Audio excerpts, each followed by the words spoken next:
한스의 마태복음 오늘 23장에서 또 머물고 있습니다.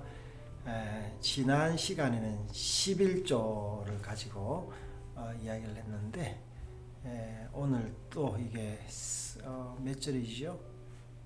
4절 가지고 이제 이야기를 하고 있는데, 자, 한번 4절 본문부터 한번 보겠습니다.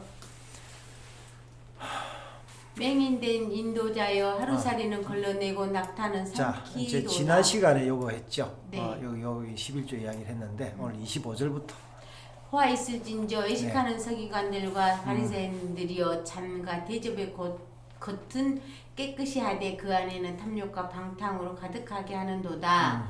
눈먼 바리새인이여 너는 먼저 안을 깨끗이 하라. 그리하면 겉도 깨끗하리라. 화 있을진저 예식하는 서기관들과 바리새인들이여 해칠한 무덤 같으니 겉으로는 아름답게 보이나 그 안에는 죽은 사람의 뼈와 모든 더러운 것이 가득하도다. 이와 같이 너희도 겉으로는 사람들에게 옳게 보이되 안으로는 애식과 불법이 가득하도다. 참 이게 뭐 바리새인뿐만 아니라 사람들 다 그렇지 않아요? 네. 그렇죠? 거의 그렇죠. 예, 이제 특히 이제 바리새인이 종교적으로 그렇다는 거예요. 그쵸. 종교적으로. 종교적으로. 그러니까 이제 뭐 우리가 어차피 우리가 이제 밖에는 좋은 옷 입고 안에는 입지 안 예, 보이니까. 안 보이니까 이제 그게 이제 본성인데, 그게 이제 우리가 이제 그거는 고백을 하죠. 근데 이제 하나님 앞에 이제 이렇게 하면 안 된다, 이제 이런 이야기겠죠, 예수님도. 그래서 이제 겉과 속을 하나님의 은혜로, 그러니까 우리가 이제 겉은 뭡니까? 겉은 내 모습으로. 네. 겉은 내 모습이, 겉은 뭡니까? 겉은 하나님 모습이고, 네. 속은 내 모습. 썩은 모습.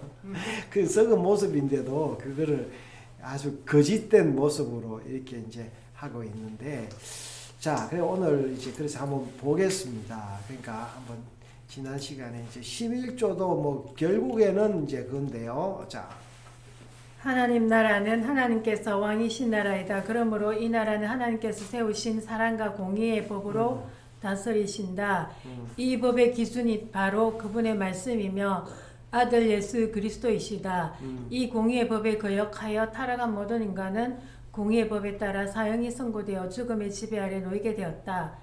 이렇게 죽은 인생에게 하나님의 은혜로 예수 그리스도를 통하여 영원한 생명이 부어진 것이다. 이 은혜가 바로 믿음의 시작이다.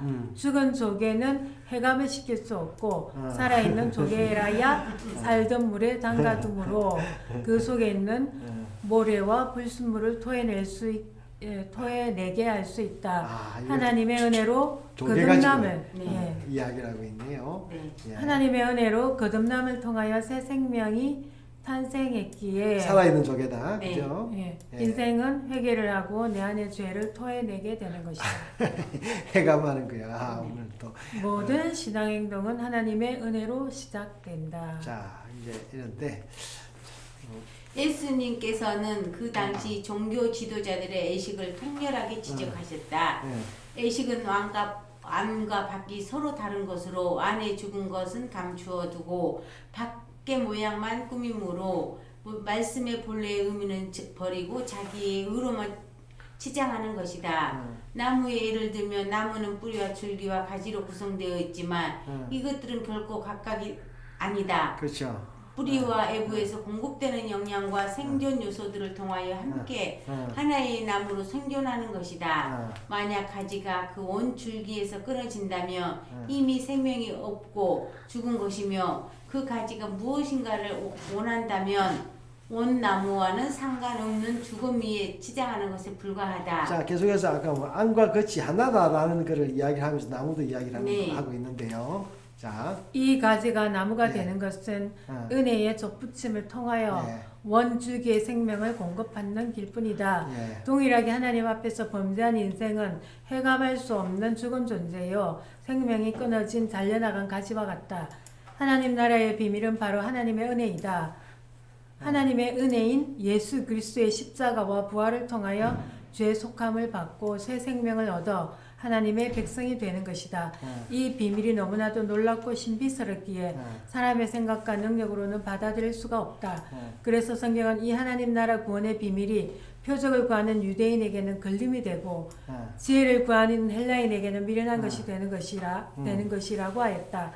그러나 이 복음은 성도에게는 유일한 지식이요 자랑이다. 그러니까 이제 우리가 이제 겉과 속을 같이 한다는 거는 사실은 어떻게 비경제적일 수가 있어요. 집을 짓는데 어떻게 해요?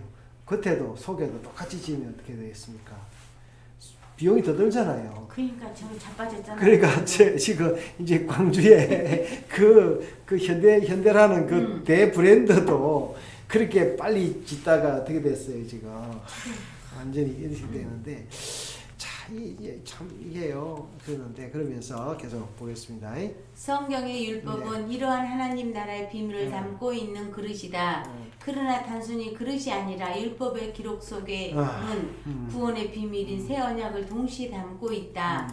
만약 우리가 이 율법을 그 문자 자체로만 읽는다면 그릇만 취하는 어리석은 일이 될 것이다. 자, 그러니까 문자가 뭐라고요? 문자가 뭐라고? 문자가 네. 그릇만 취하는 어리석은 문자는 그릇인데 네. 이제 그리고 사람의 힘으로 율법을 완성할 수 없기에 그 율법을 완성하신 메시아를 바라고 믿는 것으로 인도하는 것이 율법의 참된 목적이다. 자, 그러니까 율법은 뭐래요? 우리를 인도할 뿐이에요. 네. 문자예요, 문자 도구. 네. 자, 그런데 이 율법을 사람들이 지킬 수 있다는 계명으로 지키면서 자기 이유와 자기 자랑에 빠진다면 이것이 바로 애식이요 해칠한 무덤이요 안으로는 애식과 불법이 가득하게 되는 것이다. 자, 그래서 우리도요 어떤 사람이 이야기를 하면요 고약한 신문 기자가 뭡니까 그 사람만 입을 딱 따가지고 그 사람을 이제 소위 말해서 왜곡해 버리잖아요. 인격을. 우리가 이제 이 하나님의 말씀도 마찬가지입니다. 이제 그럴 수 있다라는 거예요. 예. 그리고 이러한 헛된 생각들은 참으로 어리석게도 자신들이 율법을 지킴으로써 자신들의 모습이 다른 형제보다 더 높아지고 다르다고 판단하여 형제들을 정죄하게 된다. 자, 이제 그러니까 이제 이 율법이 우리가 하나님의 은혜를 찬양하는 도구가 아니라 나는 이보다 의롭다 뭐 이런 거예요. 이제 그래서 나중에 보면 어떻습니까? 종교적으로 죽이기도 하고 이제 그렇게 되는데요. 자. 그러면 지금 예수님께서 바리새인들과 서기관들의 외식을 통하여 우리에게 주시는 말씀의 핵심은 무엇인가? 네. 예수님은 다른 모든 이야기와 사건에서와 같이 하나님의 아들이신 자신을 구세주로 증거하고 계시며 동시에 성경의 여호와 하나님이 바로 자신임을 알리시고 계신 것이다.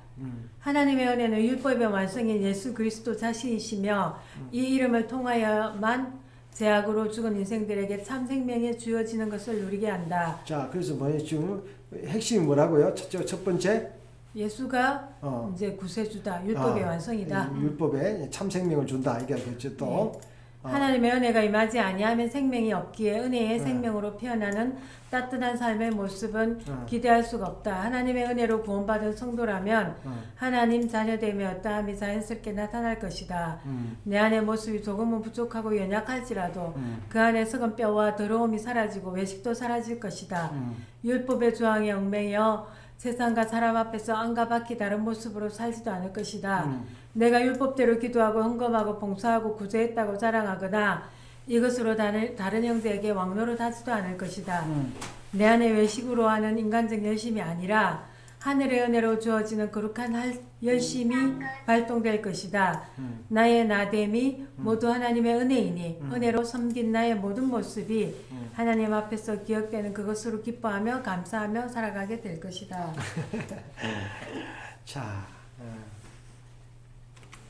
자, 우리가 이제 겉과 속을 편안하게 내놓으면요, 우리 양심에 해방을 받죠. 이게 이제 행복이죠. 스트레스를 덜 받게 되는 거죠. 이제 그러면 병이 덜 생기는 겁니다. 오늘도 이 은혜로 또 이 은혜로 말씀을 듣게 되어서 감사합니다.